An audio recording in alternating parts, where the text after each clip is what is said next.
એટલે શૌનકાદિક ઋષિઓના મનમાં પ્રશ્ન થયો છે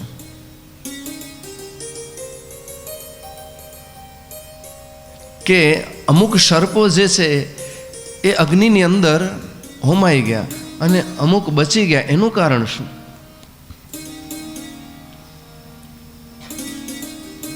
તક્ષક, વાસુકી, આ બધાની ઉત્પત્તિ કેવી રીતે થઈ? એટલે શુદ્ધ પુરાણી કહે છે કે મુનિઓ સાંભળો, કશ્યપ મુનિની બે પત્નીઓ હોય છે. એકનું નામ છે કદ્રુ અને બીજીનું નામ છે વિનતા.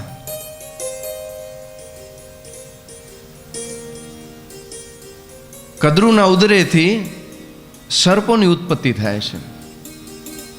મુખ્ય નવનાગ સહિત અનેક નાગોની ઉત્પત્તિ એ કશ્યપ અને કદ્રુ દ્વારા થાય છે. અને વિનતાના ઉદરેથી ગરુડજીની ઉત્પત્તિ થાય છે.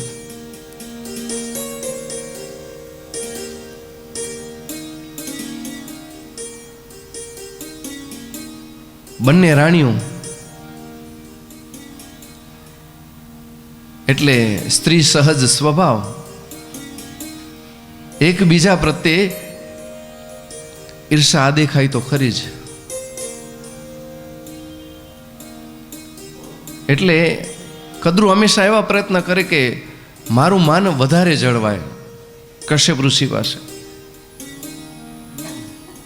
એક વખત બંને કદ્રુ અને વિનતા એ ફરવા નીકળ્યા હોય છે. એવામાં એમને સૂર્યનારાયણનો રથ દેખાય છે.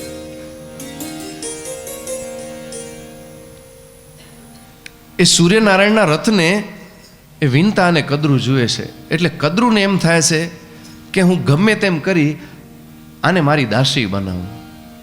જો વિનતા દાસી બની જશે તો એનું માન ઘટી જશે. એટલે એ યુક્તિ કરે છે અને વિનતાજીને પૂછે છે કે તમને સામે સૂર્યનારાયણ ભગવાનનો રથ દેખાય છે? એટલે વિનતાજી કહે છે હા, મને એ રથ દેખાય છે સૂર્યનારાયણ ભગવાનનો. તમને એ રથના ઘોડા દેખાય છે? હા, એ રથના ઘોડા પણ દેખાય છે. તો તમે કહો કે એ જે ઘોડા છે એનો રંગ કેવો છે? હવે ભગવાન સૂર્યનારાયણના રથના ઘોડા, ભગવાન સૂર્યનારાયણના જે રથના ઘોડા છે અને ભગવાન જે કૃષ્ણ છે એના રથના ઘોડા છે, એમાં ક્યાં દાગ નથી, એક પણ દાગ નહીં, એકદમ સફેદ.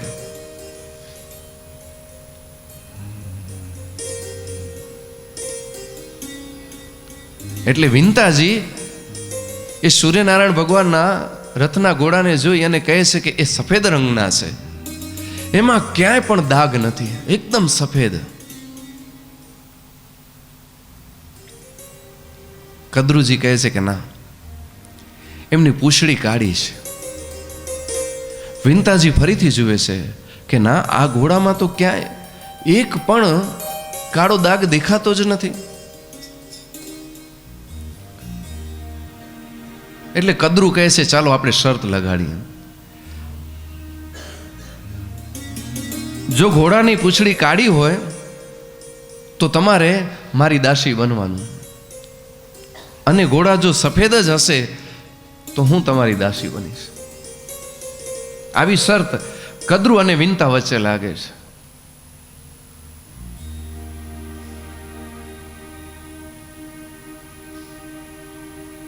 એ શરતનો સ્વીકાર વિનતાજીએ કરી લીધો છે. એટલે કદ્રુએ પોતાના દીકરાઓને કીધું છે, નાગને, તમે જઈ અને સૂર્યનારાયણના રથના જે ઘોડા છે એમની પૂંછડી ઉપર વીંટળાઈ જાઓ.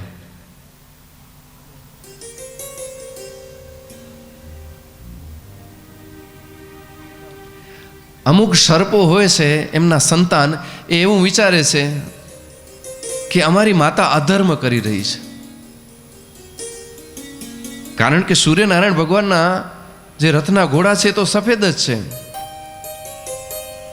પણ વિનતાજીને દાસી બનાવવા માટે અમને કહે છે કે પૂંછડી ઉપર વીંટળાઈ જાઓ એટલે એ શરત જીતી જાય. પણ ગમે તેમ તો એ અધર્મ કરે છે, અનીતિ કરે છે, અન્યાય કરે છે. એટલે અમુક નાગ માતાની આજ્ઞા સ્વીકારતા નથી.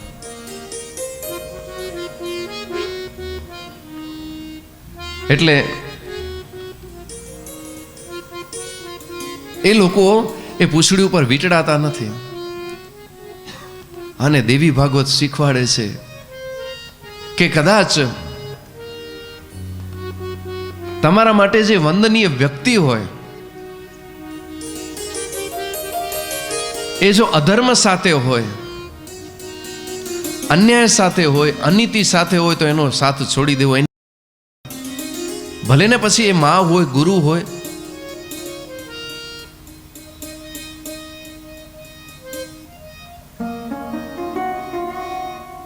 એટલે અમુક કદ્રુના સંતાનો માતાની આજ્ઞા માનતા નથી. એટલે કદ્રુ પોતાના દીકરાઓને શ્રાપ આપી દે છે કે જે મારી આજ્ઞા નથી માનતા એ બધાનો યજ્ઞની અંદર નાશ થઈ જશે. એટલે અડધા સર્પો ભયના કારણે માની આજ્ઞા માને છે અને સૂર્યનારાયણના રથના જે ઘોડા હોય છે એમની પૂંછડીમાં વીંટળાઈ જાય છે. ક્ષણવારની અંદર જે સૂર્યનારાયણ ભગવાનના રથના ઘોડામાં કોઈ દાગ નથી, એની પૂંછડી અચાનક કાળી થઈ ગઈ છે. વિંતાજી આશ્ચર્યચકિત થઈ ગયા.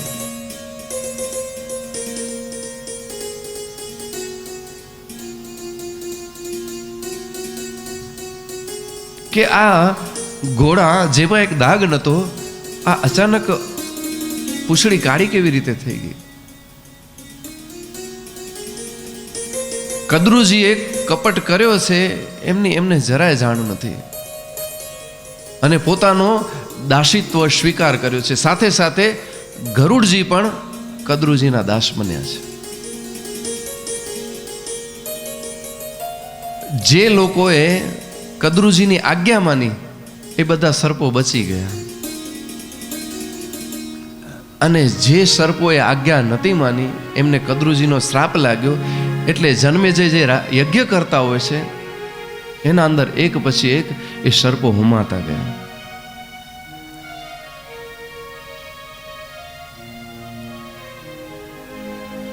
ગરુડજી અને વિંતાજી કદ્રુના દાસ બન્યા છે અને જે પ્રમાણે કદ્રુ કહે એ પ્રમાણે એ કામ કરે.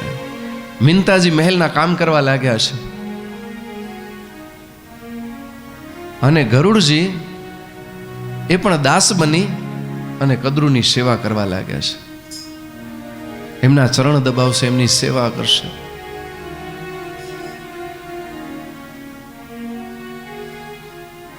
ગરુડજીને પાછળથી ધ્યાન આવી ગયો છે કે કદ્રુજીએ કપટ કરી મારી માને દાસી બનાવે છે.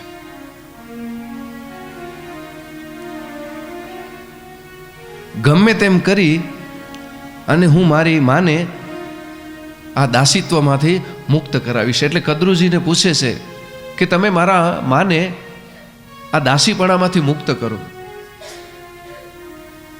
એટલે કદ્રુ કહે છે કે હું મુક્ત કરું પણ મારી એક શરત છે. શું શરત છે? તમે મારા માટે અને મારા દીકરાઓ માટે સ્વર્ગમાંથી અમૃત લઈ આવો. જો તમે અમૃત લઈ આવશો અને એ મને આપશો તો તમારી માને હું આ દાસીપણામાંથી મુક્ત કરી દઈશ. ગરુડજી સ્વર્ગલોકમાં ગયા છે, ઇન્દ્ર સાથે યુદ્ધ કર્યો છે અને ઇન્દ્ર પાસેથી અમૃત લીધો છે. ઇન્દ્ર પૂછે છે તમને અમૃતની જરૂર શા માટે પડી છે? ત્યારે ગરુડજી કહે છે કે મારી માં અત્યારે કદ્રુજીના દાસી બન્યા છે અને હું એમને જોઈ નથી શકતો. એટલે કદરુજીએ શરત મૂકી છે કે જો હું સ્વર્ગલોકમાંથી અમૃત એમના દીકરાઓને આપી દઈશ તો એ મારી માને દાસીપણામાંથી મુક્ત કરી લેશે.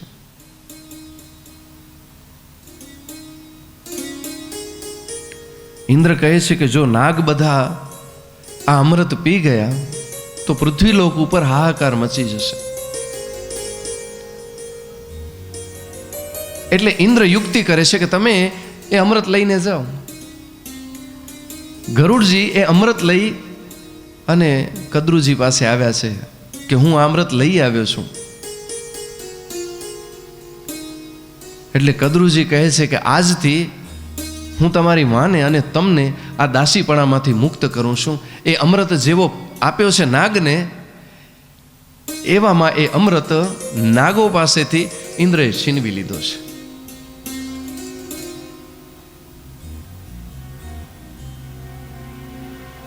એ નાગો પાસેથી અમૃત છીનવા જાય અને ઇન્દ્ર પોતાના સાથે સ્વર્ગમાં લઈ ગયો છે. આવી રીતે વિંતાજી એ દાસીપણામાંથી મુક્ત થયા છે.